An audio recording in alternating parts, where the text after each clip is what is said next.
Tucker Carlson has an agenda, and his agenda is to ruin Israel as much as possible, no matter what. I've been living in Israel for the last 26 years, and I don't remember myself ever taking that cross off of being presented like it is now. Wherever I go, since middle school and high school, I've been wearing this cross outside. Everyone knows wherever I go, who am I, even before I opened my mouth. And I've never felt or seen anyone kind of behave in a strange way against me. I've always worked with Jews and always worked in a Jewish kind of workplace. And I've never felt that. And I think that this is kind of how ridiculous the conversation around Israel have become. Most people think they understand the Middle East, Israel, Lebanon, Hezbollah, war, but very few people have actually lived it. At just 9 years old, my guest woke up one morning and his life changed forever.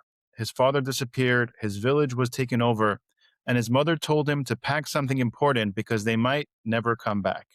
He chose two teddy bears. That was the moment everything changed. Jonathan Elkhoury is a Lebanese-born Christian who fled to Israel after Hezbollah took control of southern Lebanon. And today he's speaking out about a reality most people completely misunderstand. Jonathan, thank you for joining us. Thank you for having me, Daniel. Take me back to that moment. What was your childhood like growing up in southern Lebanon before everything changed? Well, yeah, you can kind of split my childhood into kind of two sections. The one was before the IDF withdrew from south of Lebanon when my dad was still in the South Lebanon Army, and the moment after when the IDF completely withdrew from south of Lebanon in May 2000, and suddenly Hezbollah took over the next day, where our life changed completely from one place to another. And then you can say the third time was when you just mentioned the day that we had to flee Lebanon and basically move to Israel and join my dad that was already here for a year and 3 months. But I for a child back then, I didn't really think that my childhood was that different. We would go to school. Sometimes we would have to leave school because of exchange of fires and attacks from Hezbollah, and then the IDF would respond. So sometimes they will evacuate us from the school to our homes so we wouldn't be in harm's way if we had to travel when there's intense fighting going on. But other than that, you can say that, we lived in our village near our family, surrounded by our family. Me having fun with my cousins in the front yard and everything, till one day everything changed when the IDF decided one-sidedly to withdraw from south of Lebanon. And you can say that the Lebanese government that was supposed to take over with the Lebanese military didn't really do anything. We had Lebanese military in the area, but they were really like UNIFIL. They didn't really do anything. They didn't really take over the territories. They didn't really make sure that our lives wouldn't be in danger from Hezbollah that just entered and took over and basically told us that they are this new chief in town, started attacking some of the families that were part of the South Lebanon Army, attacking civilians that refused their presence in their village, took people to custody, where the custody was basically in the valley, where Syria was at the time occupying this territory, controlling the prison system there. People disappeared that were never found. So that was kind of this shocking changing of life, that suddenly we started locking our doors. Suddenly, we weren't able to just play around like we used to before. Everything was like scary. And that's kind of how reality changed in an instant for us living in Lebanon. And at what point did your father leave? And what did you understand as a child at that moment? And did anybody explain to you what was happening? No, you can say that I wasn't really in the loop. I just knew that my dad was a soldier because he would wear a uniform, and I know to recognize uniform when I see them. I knew that the IDF was in our territory, for instance, at the beginning, because I was told that these are our allies, are helping protect us, or helping to protect them, and this is kind of sort of an alliance that have occurred. But I didn't really know much as a young kid. My parents kind of tried to isolate us, or kind of gave us this childhood of like careless childhood to just, maintain our naivety, or to just leave it aside till I'm grown enough to understand what's going on. Um, but a lot of people don't really understand why the South Lebanon army started to begin with, and I think it's like also like super important if you're interested um, to talk Sure. about it, because not a lot of people know that history that is now reoccurring in Lebanon in the face of Hezbollah. My dad joined at the age of 18 to the South Lebanon Army back in 1982 for the reason that the Palestinian Liberation Organization was occupying our territory south of Lebanon and started to attack Israel from this territory, basically using Lebanese territory, occupying Lebanese territory, and using it as a front line against Israel. And then on the other hand, they didn't had enough with that. They also persecuted and executed Christians in south of Lebanon, also were meddling around in Lebanese politics. One of the main reasons for you can say the start of the civil war in Lebanon in the midst of the 70s was mainly because of the PLO case that was controlling and persecuting Christians and persecuting also Shia Muslims that were part of the south of Lebanon. And as a response from local citizens that were abandoned by the Lebanese military, because the Lebanese military evacuated south of Lebanon at the beginning of the 70s, basically left the Lebanese citizens that are supposed to be under their control, they left them to their fate without helping them, without giving them weapons, without telling them anything, what's going to happen. And there was a complete shutdown of communication between south of Lebanon and the rest of Lebanon with Beirut or with the Lebanese military. And back then, the Lebanese government basically pushed and gave an affirmative action, and the Ministry of Defense in Lebanon in 1976 gave permission to Lebanese in south of Lebanon to create this communication with Israel in order to have this alliance of military alliance with weapons and to help them against the Palestinian Liberation Organization and Yasser Arafat, and basically train them and give them weapons and ammunition to fight back and liberate the territory of south of Lebanon. And this is basically what started this unique, I call it, connection between our families and our parents with Israel and the IDF, where they fought alongside of each other for 18 years. Also, they fell next to each other because they fought the same war against terror. And the slogan that they went with was the war for peace and good neighboring. This is basically what they really wanted to achieve in the end game.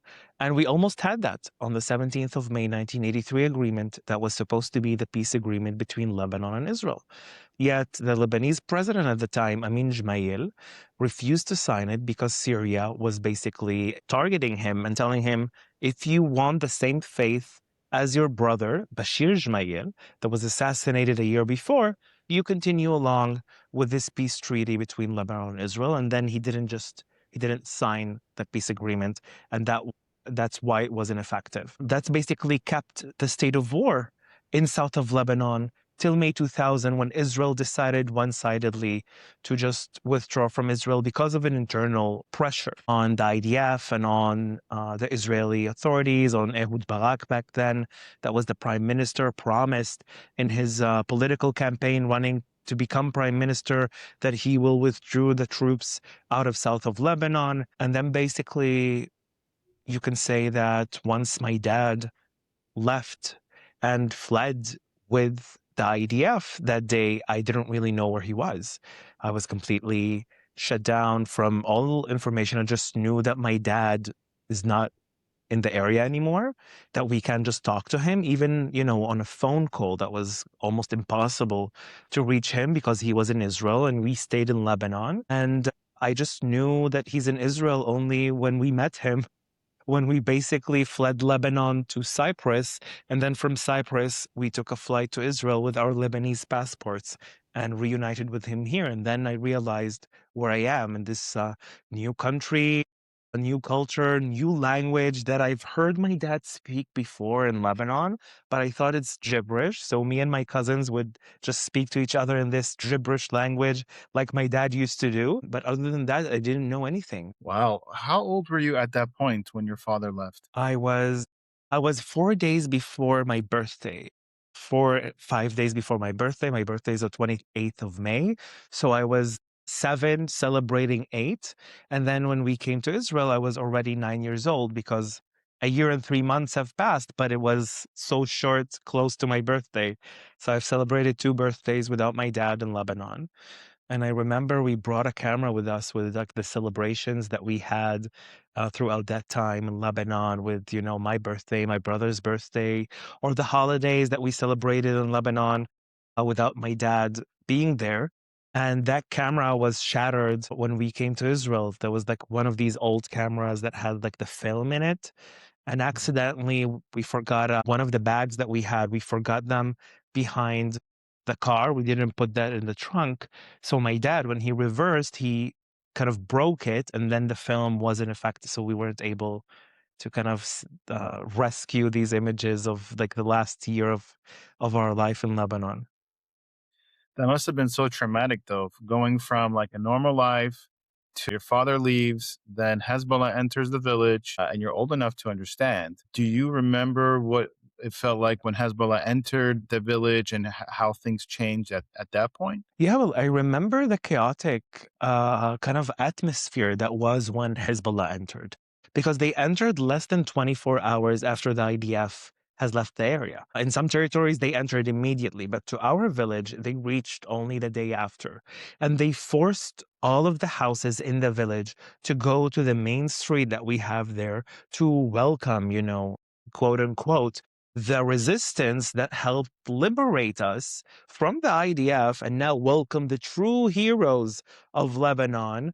And I remember us basically standing there with a lot of faces that were very much not pleased to be present in that area. I remember my grandmother. She was blind, so I remember them helping her out to get to the main street, and then she started yelling. She was standing in the back. She started yelling, "Because of you, my son had to leave."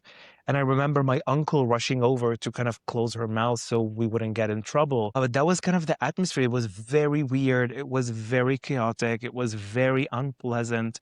And I remember standing there seeing this parade that they did. It wasn't just a military parade of Hezbollah, but it was actually regular citizens that supports them, mainly the Shia community. So even then, that first day that they entered, they started go into, our territory and our homes. They entered our home. They asked my mom, "Is there a bathroom there?"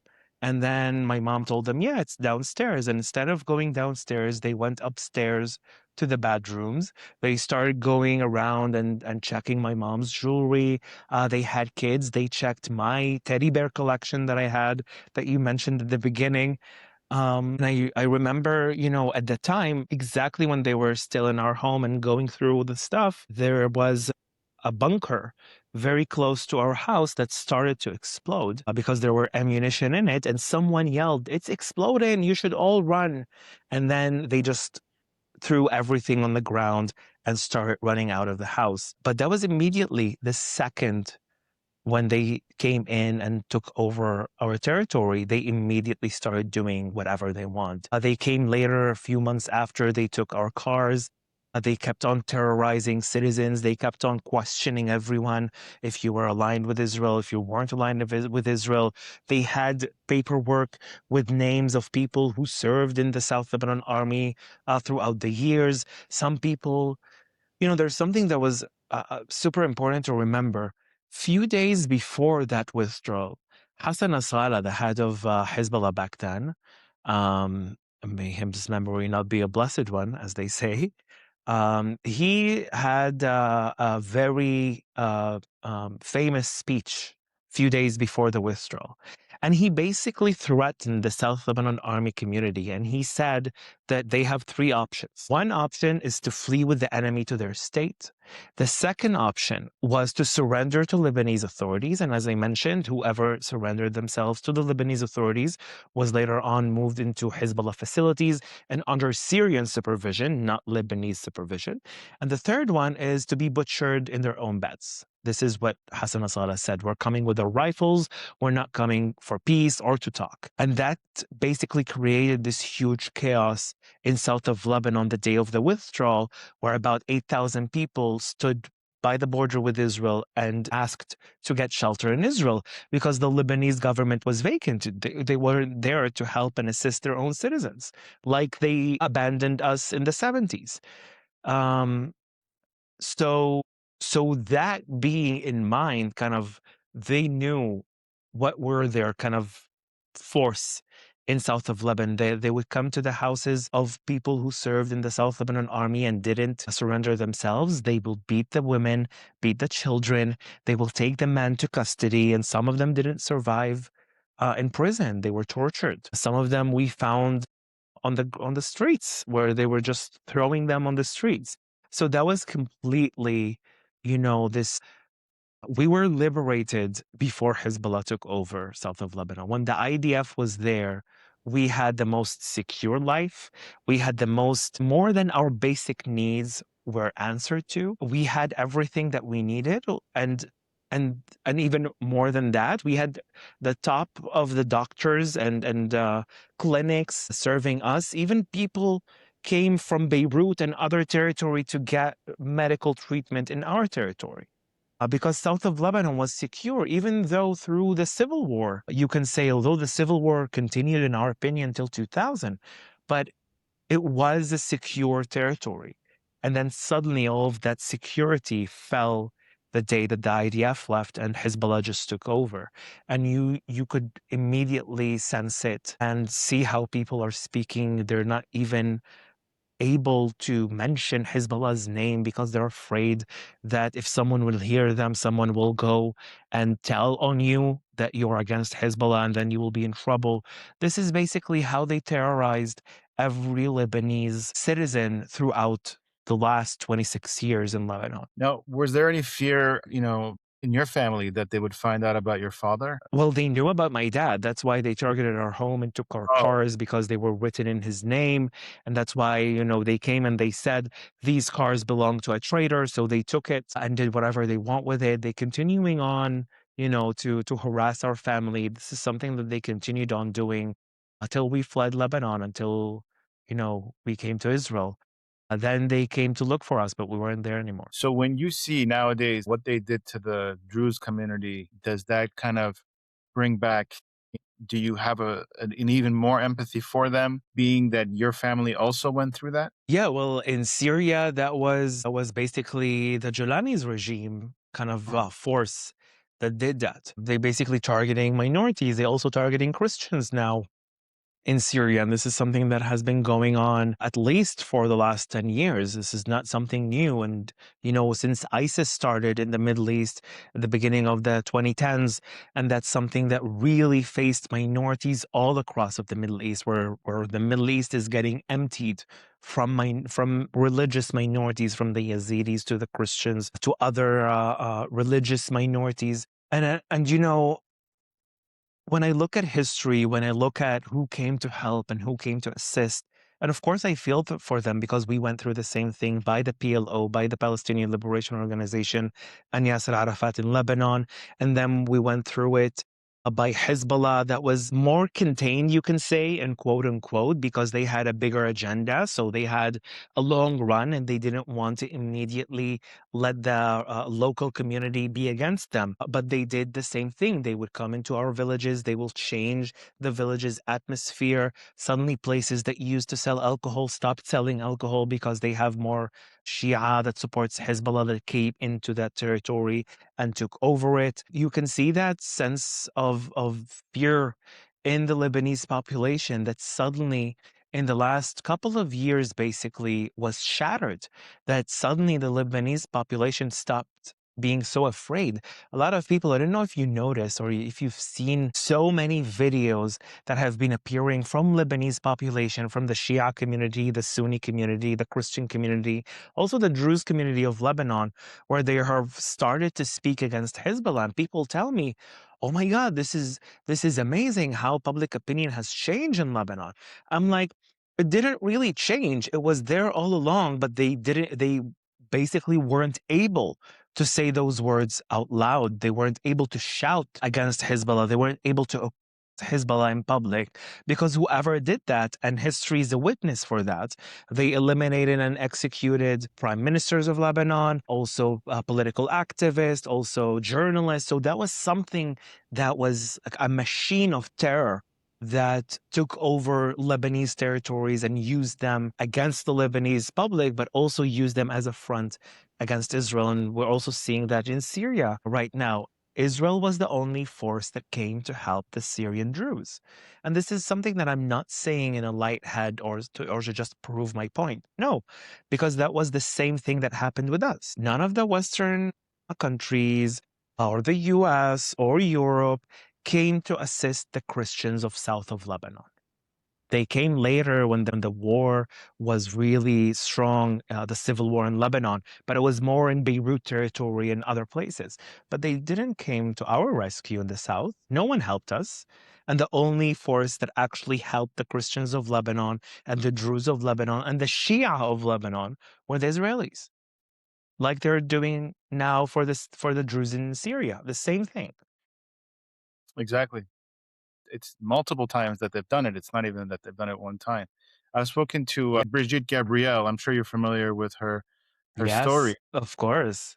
Her story. I mean, I've interviewed her, and she speaks about that they were in Lebanon and they had to flee, and the IDF came to save them. And it's just to think that this is happening over and over and over again, and Israel keeps coming through to help. Is some other countries would just care about themselves and whatever is going on beyond our borders, it doesn't have anything to do with us. But that's not the way Israel is, right? Yeah, also Israelis understand that if we want to have our, I'm an Israeli now, so I can say that also as a plural, but we know that if we want to be safe, we need these terror organizations not to exist. So it's basically kind of the understanding that we had back then with Israel, with the South Lebanon case, where we needed Israel to help us to maintain our security, but also to help secure the Israeli citizens. And as you see, and this is something that I don't understand, how the Western news outlets and the very major news outlets don't really understand when they talk about Lebanon and Israel. They sometimes fail to mention Hezbollah. They fail to mention this terrorist organization that was created by the Islamic Republic of Iran 40 years ago, that is controlling territories of Lebanon, using the Lebanese citizens as human shields, using Lebanese infrastructure, like we've seen the underground tunnels that have dug for the last 20 years, the amount of ammunition that they stored underneath people's homes. And then they question, why is Israel destroying these places in south of Lebanon? I mean, how can you genuinely ask that question without going to the source of a problem and say, okay, this is why Israel is doing that? Israel is not doing it for fun. Israel is doing it because it needs to secure its citizens, but also Lebanon now is requesting and asking to have its sovereignty, not from Israel, by the way, from the Islamic Republic of Iran. And this is something that finally we're hearing, yet you have these, I don't know how to call them, like American leftist extremists, woke agenda that doesn't really understand what's happening here. And then they go and they say, Lebanon needs Hezbollah because Hezbollah is the only force that can protect the Lebanese. I mean, Hezbollah is the reason that Lebanon is being destroyed. Hezbollah is the reason that Lebanon, this deep economic problem that is facing the country. This is all on Hezbollah's fault. And yes, on many other Lebanese corrupt leaders that got us to that point, and they just gave Hezbollah to do whatever they want with Lebanon.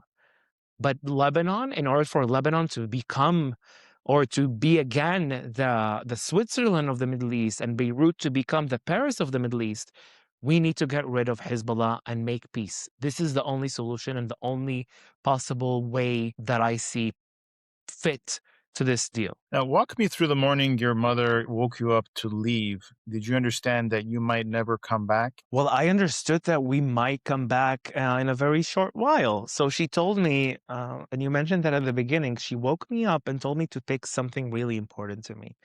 And me being a 9-year-old at the time, what's like more important to me than my teddy bear collection that I had? I had like a really huge one. And then I just picked these two teddy bears and I remember going to my mom and told her, like, hey, mom, this is like my teddy bear. By the way, I'm like looking at one of them that is in front of me, really next to me over here. So I remember going to my mom and she's like, no, you need to pick one. We don't have enough room in our suitcases for two.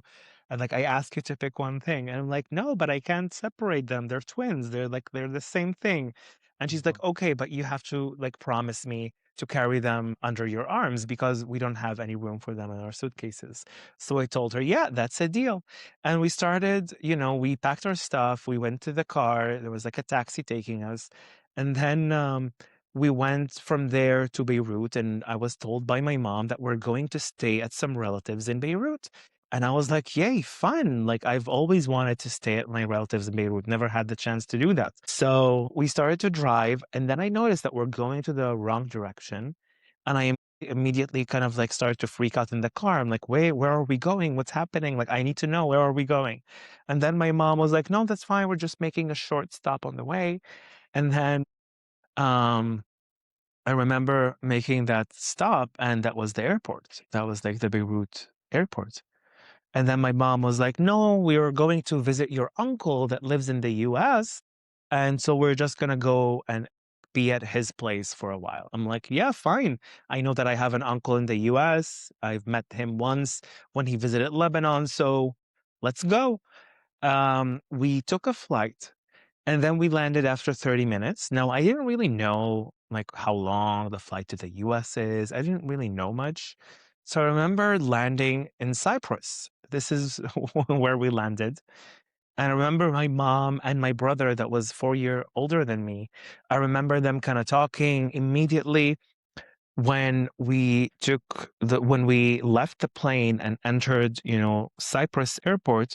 We took the bus to the passport control. And when we were exiting the bus, there was someone there standing that approached my mom, and then he asked her, are you the Elkhoury family? And then my mom didn't really respond. She was like very much frightened, you can say, from all that journey with two kids alone. And then he said again, are you the Elkhoury family? I have your husband on the phone. And then he gave the phone to my mom. That was my dad that spoke to my mom, that told her that this man is going to help us and assist us if we need any help. And then we went through the passport control. We went there to a hotel that my mom rented for the night for us. And from there, we went to the Israeli consulate. Now, I didn't really know the names of anything. I just knew that we're going to this place. They took a picture of us for the visas. They gave us the visa that we're able to go into Israel with our Lebanese passports. This is like insane. And I remember the same night kind of returning back from the hotel to the airport to take a flight, and then that flight was to Israel. And only then, only when we were on that flight, we were already in the middle of the air when my mom said, we're going to meet your dad very soon. I was like, oh, yay. Like, finally, I haven't seen him for so long. I've spoke to him maybe once on the phone that my mom has kept in our backyard buried, that my dad left her. And I remember landing in Israel, taking our suitcases, going through the passport control, taking our luggage, going out. And then my mom immediately started yelling, here's your dad, here's your dad. I'm like, where is he?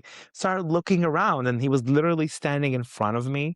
And I didn't really recognize him at the beginning because he changed in this year and 3 months. He used to smoke. So he was very thin and he had a mustache, and suddenly he's like a little bit fatter. He took his mustache off, and like he looked a little bit different. Suddenly his hair was a little bit longer. So like something was different there. So I remember, was very excited to reunite with him. And then he took us to Nahariya From Ben Gurion Airport, we did about 2.5 hours of drive to Naharia, where my dad was located in this wooden like wooden cabin house by the beach. That was extremely fantastic. Like, it's like you're in a resort somewhere in this amazing atmosphere. They had also horses. To remember waking up in the morning, listening, hearing this foreign language that is spoken outside of the cabin that we were in, and then going outside and suddenly seeing half of my classmates that disappeared on me in Lebanon a year and a half before. Suddenly they're there. I'm like, oh my God, what are you doing here? Like, what's going on? And 3 days later, I went to school. That was basically my mom. She didn't wait. She's like, no, you need to maintain stability. There needs to be a continuity. And she just said, just to school 3 days after we landed in Israel. That was like, this is insane. What was the hardest part about starting over from nothing, basically? I mean, you don't know any Hebrew at that point, right? So you're in school. Nothing. How did that feel like? Well, it felt very strange. I have to tell you, at the beginning, Israel opened special school for the South Lebanon Army community. So I was in that school when I was in Naria. But then immediately a month after, we moved to Haifa. Until then, I didn't really catch any Hebrew because, the rest of my classmates, they were already here for a year and 3 months. So they already learned the ABC in Hebrew, the Aleph Bet, and they already learned how to say a few words. And I didn't know anything. Like, the only time that I learned something was the secretary of that resort that we stayed at, that I would go to her and she will print the ABC, the Aleph Bet for me. And that's how I knew the Aleph Bet and to say the word Shalom. Other than that, I didn't know anything. So I remember when we moved to Haifa, because then my dad was like, okay, we need to get our own house, our own apartment, to find a job and kind of start our new life here. So my dad immediately got a job as a security guy for a supermarket. My mom also, she was a nurse in Lebanon, so she got a job here assisting with handicapped people that weren't able to move at all. So she was, it's a sayat in Hebrew. I don't know how to say it in English. It's like an assistant in this like facility where people just sleep there because their families don't really have the equipment to treat them. And I was sent to a Jewish public school. I was immediately sent to a school that has no one that speaks Arabic. And I was the only Arab speaking kid in the whole school. I remember going into the classroom and, everyone welcomed me and everything was amazing. But I was like, okay, I have no one to talk to except this student that was originally from Canada, and she knew a few words in English. So we spoke in like broken English a little bit. But other than that, I didn't really have anyone to speak to. But the school kind of took me under their wings. I had a teacher that took me almost every day to teach me Hebrew in this for kids in Hebrew.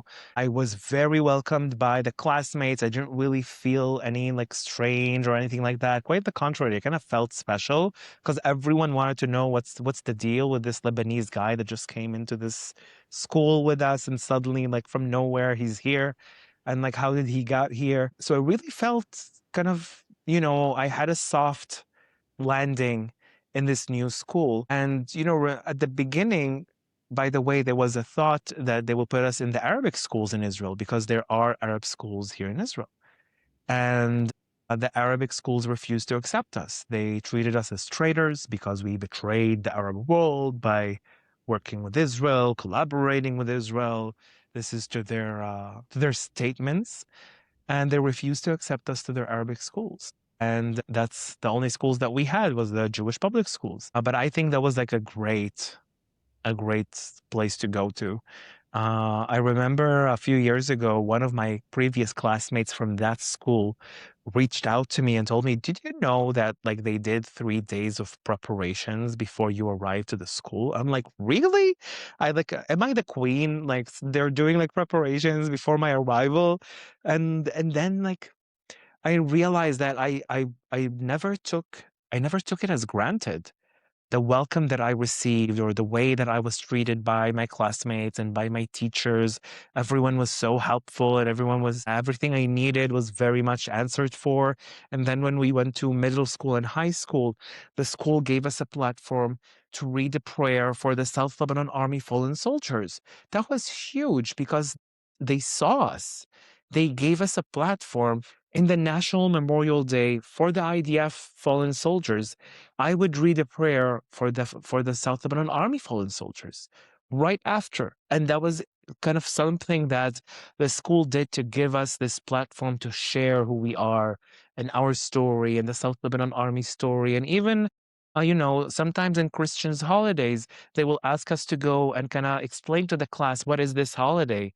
And kind of, they gave us the opportunity to be who we are and to be proud of who we are and just gave us everything to feel welcomed and feel Israelis. And that was something that I will never forget. I personally had a very positive growing up experience here in the Jewish school system. Now, did you feel like you were Lebanese, Israeli? At what point did you say, now I'm an Israeli? And what surprised you most about life in Israel? Well, I think the moment that I felt very much Israeli was back in 2006 when in Israel, there was at the beginning, there was the question what we will do with the South Lebanon Army families and communities. And then immediately um, although like immediately we got permit stay for Israel and kind of not a citizenship, but what it's called, a resident paper. We immediately got the ID numbers and everything. But then in 2004, Yitzhak Bougie Herzog, that is currently the president of Israel, he was a member of parliament back then. And he wrote and issued the bill that is called the South Lebanon Army Soldiers and Their Families Bill to the parliament that basically states that we need to get Israeli citizenship, that we need to be equal to the law and everything with it. So in 2006, the process started with giving us the actual citizenship, the actual blue kind of, blue card, like people say. So I remember going to the Ministry of Interior, and there we went to like the manager of the Ministry of Interior office here in Haifa. And I remember going there, entering, it was me, my dad, my mom, and my brother. This is the four of us here. And we stood there and she was like, okay, look at the flag. There was like a huge Israeli flag standing in the corner. Look at the flag, put your left hand on your heart, and then repeat after me. And then she kind of stated that, like, I would, like, willfully accept to be an Israeli citizen. I will abide the law and all of that. I will never kind of like make connection with an enemy state. I think that was like, I don't really remember. I didn't really look it up today to see what did I signed on. But that was kind of, I think, the moment where it kind of clicked, like as a final solution that, okay, I'm Israeli. But throughout the time, you can say even before that, my dad was always like, this is our home. We're Israelis now. This is where we live. We need to integrate to the society that we live in. We need to be part of the society that we live in. When I reached the age 17, I received a draft to the IDF as any other Israeli citizen. And I had the choice to do a military service or not. And then I remember I talked with my dad about it. And then my dad said, I'm not gonna give you an answer to do a military service or not to do a military service. That needs to be your decision. But what I'm going to tell you is that you have only two decisions, only two options. One, military service, or the other, national service. That is basically the equivalent of a military service, just in a hospital or like in civil clothing. So then I decided to do national service. He's like, there's no way that you're not contributing to the society that you live in. And this is kind of what I grew up in. But I grew up on both of these identities. I've never ever faced anyone that forced me to choose one of them here in Israel. Within my Jewish friends also, they always wanted to know, what do I call myself first? Am I a Lebanese or am I Israeli? And I was like, I don't know. I'm like kind of a both at the same level. Like I can't kind of put them on a scale because at the end of the day, Lebanon will always be my homeland. And I didn't come to Israel to begin with because we looked for a better life, or because that was like kind of the only option that we had, because we had to flee. There was no other option. We are in exile. So I am a citizen of Israel. I love Israel. I do. For the last 15 years, I dedicated my life to speak about Israel abroad and kind of to present it from my point of view as a minority living in Israel. But at the end of the day, Lebanon will always be kind of my homeland, and this is something that I always will share proudly. And this is the cedar tree around my neck that will always be there and always was there. I was never afraid to say that, and I've never seen anyone basically kind of saying anything against it. So Hmm. I'm kind of privileged, you can say. Yeah. Now, you hear people like Tucker Carlson say that Christians are persecuted in Ugh. Israel. Have you personally ever felt a Christian in Israel? Maybe you can elaborate on that. Tucker Carlson has an agenda, and his agenda is to ruin Israel as much as possible, no matter what. So he uses a lot of lies in order to kind of contribute it, or he uses like a quarter of a truth in order to generalize and say this is the Israelis and this is an Israeli government and this is what Israel is doing. And I find it so ridiculous because I've been living in Israel for the last 26 years, and I don't remember myself ever taking that cross off of being presented like it is now. Wherever I go, since middle school and high school, I've been wearing this cross outside. Everyone knows wherever I go, who am I, even before I opened my mouth. And I've never felt or seen anyone kind of behave in a strange way against me. I've always worked with Jews and always worked in a Jewish kind of workplace. And I've never felt that. And I think that this is kind of how ridiculous the conversation around Israel have become, where they are cherry picking some exceptional, because I'm not saying that there is not racism in Israel. Not at all. There are racist people. Just yesterday, some racist people in Jerusalem attacked a nun. This is something that kind of exists in any society. And immediately, this man that attacked the nun was arrested by the police because two Israeli women, Jewish women, came to help the nun and arrested that man till the police came and took custody of him. So when you look at Israel, you don't see difference between us or any other government or any other democratic country in the world. And this is something that I had the privilege to be growing up in Israel as a Christian, because not only I have the holy places that are surrounding here, where it's like wherever I look at the Bible, it's here in the territory, but also I feel protected by law and under the law like any other citizen. I feel that my holy places are being protected. And most importantly, I remember that extreme um, um, one-sided false campaign that ran through the war with Iran, where Israel is preventing the Christians from praying in the Holy Sepulchre because Israel is a racist country and it's preventing Christians from praying in the church in Easter from all times. And I looked at it, I'm like, are you kidding me? Like, all religious places are being shut down in Israel. The Kotel is shut down. There's no one in the Kotel. There's a live 24-hour feed there. You can go and look it up. No one is there at the time. The churches are being asked, because there's no security places near the churches or under the churches, that if a siren would come with these intense ballistic missiles, that if it falls there, a tragedy could happen. So what did you expect Israel to do? Like, this is a question that I've asked about, like, religious, like, what do you expect Israel to do? To let the citizens get hurt? No, this is the protocols that it was issued to all of Israelis, no matter what is their religion. Could Israel maybe did it in a different way that could actually be done with a conversation with the churches? Yes, of course. I've went on live television, on national live television, on channel 11, 12, and 13, and spoke about that problem, that we haven't, shared our point of view from the beginning and let only one side, when that happened, to immediately go and say that Israel is preventing from Christians to pray, because it wasn't the case.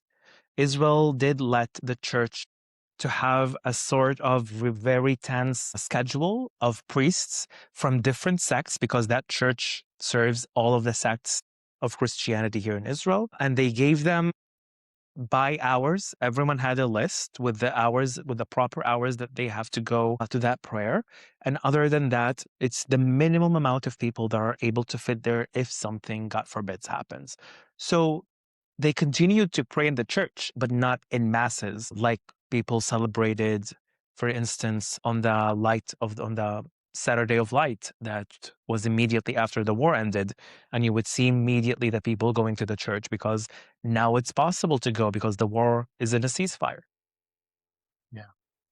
Now, right now, we saw tensions rising again with Hezbollah in Lebanon. Is Hezbollah, still acting based on, Iran's, the Islamic Republic of Iran's, instructions? And why is it that the Lebanese government, they still can't really stop them, like we spoke about? If you can give me your thoughts on the current situation with Hezbollah. Well, yeah, 100%. Hezbollah is still operating under, you can say, the fingers and the orders from the Islamic Republic of Iran, because whoever is running the battlefield in Lebanon are not the proper Hezbollah soldiers, terrorists, but actual people who belong to the Islamic Republic of Iran and the IRGC that are in Lebanon, IRCG that are in Lebanon and dictating what should be sent, where should it be sent, and when should it be sent.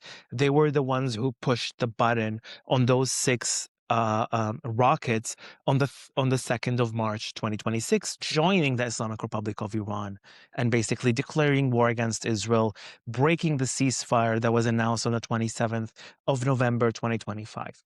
Until this day, this is what's going on. Yet, when we look at Lebanon and Lebanon's capabilities as a military, the Lebanese military are not very much capable of controlling, or you can say pressuring Hezbollah from stop using their weapons or taking over their weapons and demilitarize Hezbollah. Because the Lebanese military for the last 40 years have been defunded.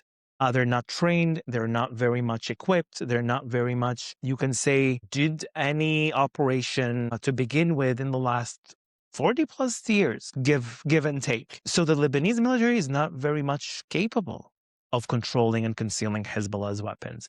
And this is, I think, the problem, because Lebanon wants to give the guarantee to Israel that they can control and maintain Hezbollah. Yet the Lebanese military itself, or the Lebanese government itself, doesn't really have control over Hezbollah. They can't give orders to Hezbollah because Hezbollah never answers to the Lebanese government.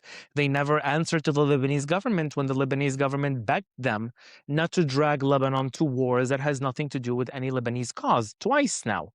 Back in 2023, when Hezbollah joined Hamas the day after the massacre and start firing rockets at Israel, the Lebanese begged them not to drag Lebanon to war, and they didn't answer.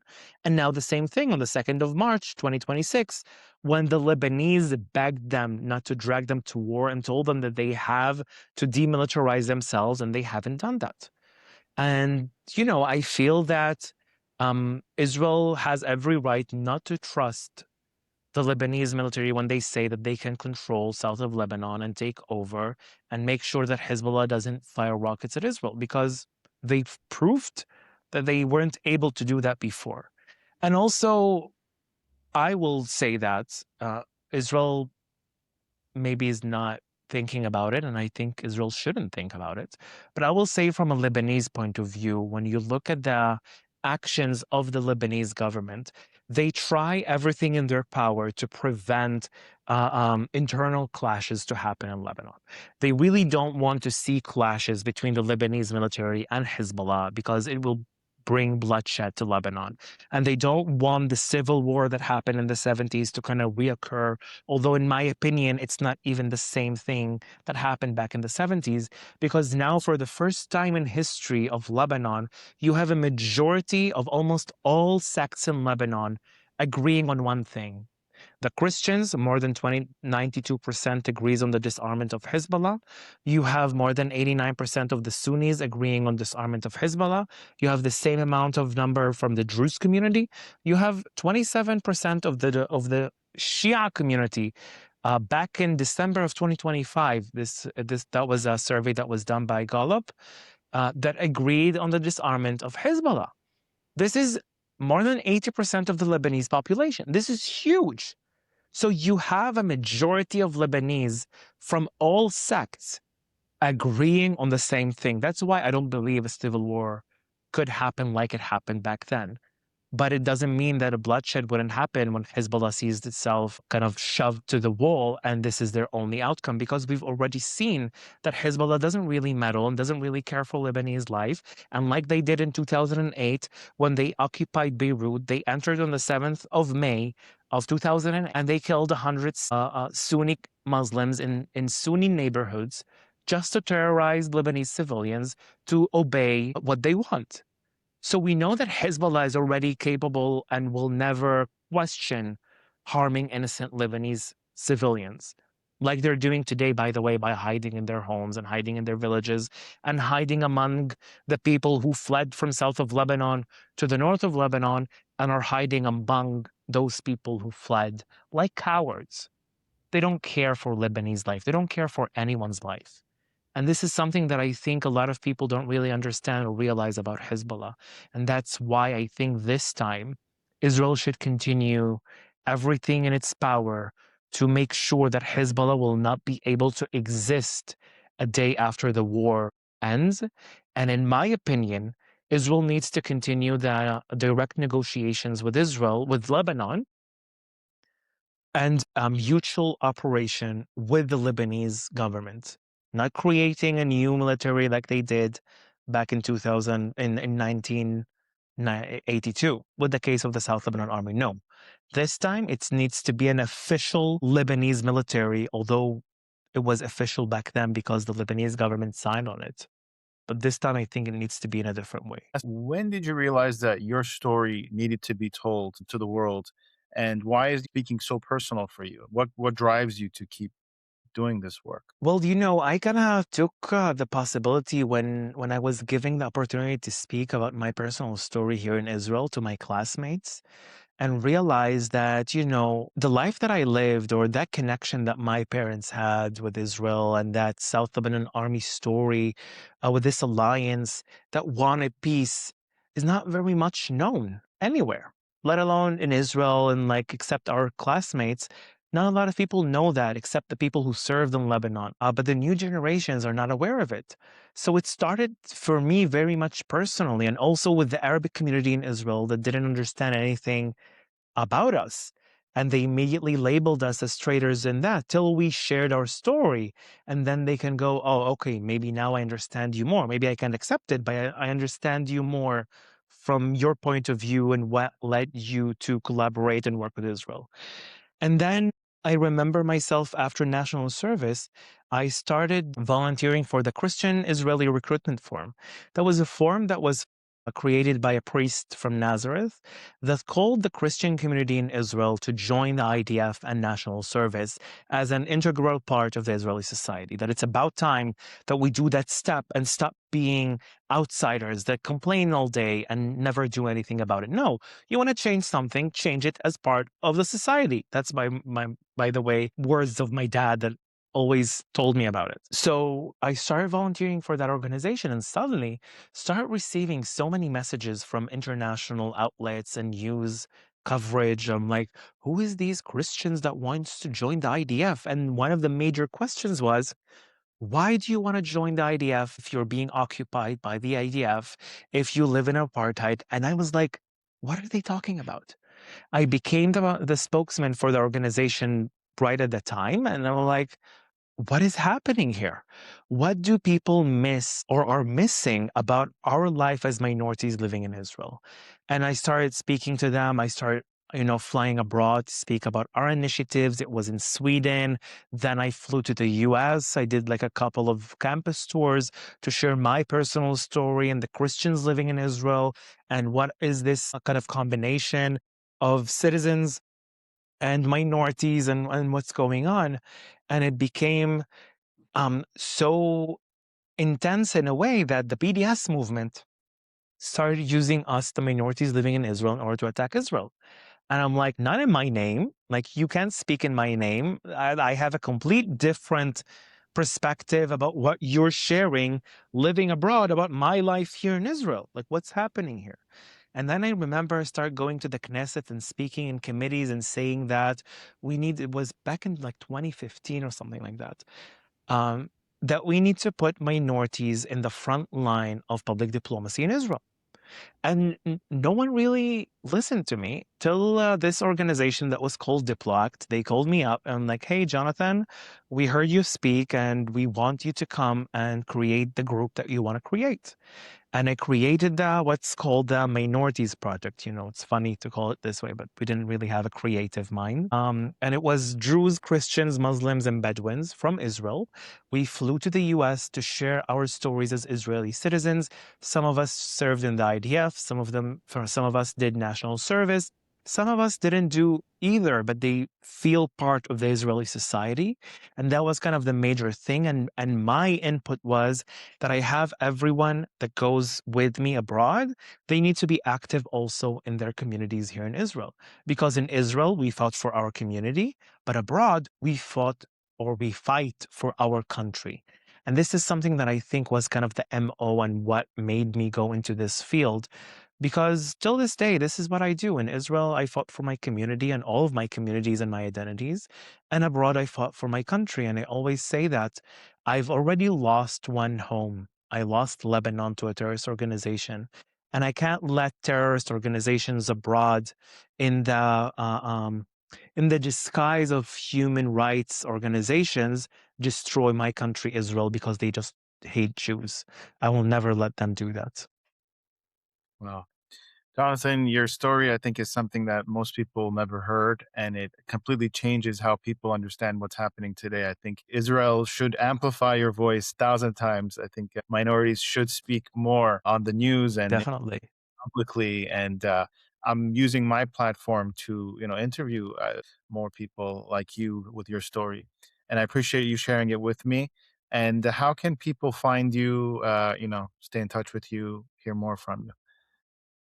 Yeah, well, I'm on Instagram, on Twitter or X, Facebook, TikTok, all of my handles. It's Jonathan Elkhoury or JON_ELK. This is basically it.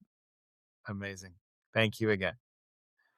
Thank you so much. If you have a 401k or an IRA, please listen. Gold is at record highs. What many people don't know is this: you can move part of your retirement money legally and without tax penalties into physical gold you actually own. Alpha Omega Gold helps you do this through a gold IRA. Your gold is real, it is stored safely, it is in your name. Learn more at ao.gold/stand. Alpha Omega Gold is our sponsor, and they proudly stand with Israel.